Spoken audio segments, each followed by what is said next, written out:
Bwana asifiwe. Majina yangu ni Reverend Peter Getao wa Jesus Winner Joska.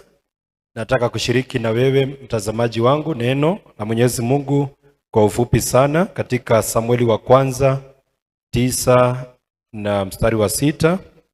Inasema hivi: yule mtumishi akamwambia, ngoja kidogo, katika mji huu kuna mtu wa Mungu ambaye anaheshimiwa sana.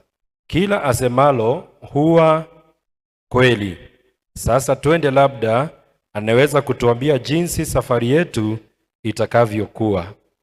Mtazamaji wangu, nataka tushiriki hilo neno kidogo. Hapo ni wakati Sauli alikuwa na mfanyikazi wake, wakati punda za baba yake Kishi zilipotea, na wakati walienda kuzitafuta, yule mtumishi akamwambia Sauli agoje kidogo, kwa sababu katika mji huo kuna mtumishi wa Bwana aliyeheshimika sana, na maneno yote aliongea yalikuwa ya kweli. Na akasema tuende kwake ili aweze kutuambia safari yetu itakavyokuwa.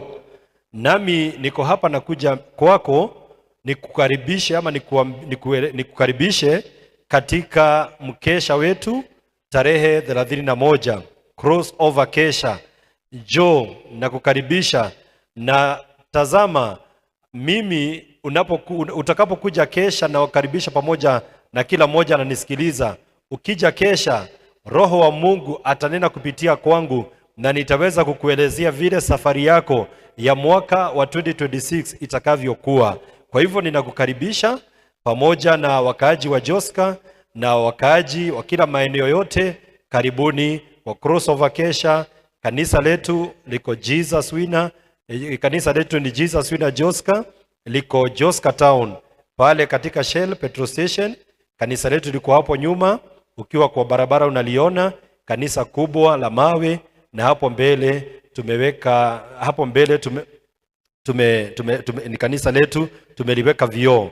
Kwa hivyo ninakukaribisha sana, kuja na rafiki, kuja na mwenzako, na Mungu atanena kupitia kwa Roho wake kupitia kwangu, itakuelezea vile safari yako ya mwaka wa 2026 itakavyokuwa.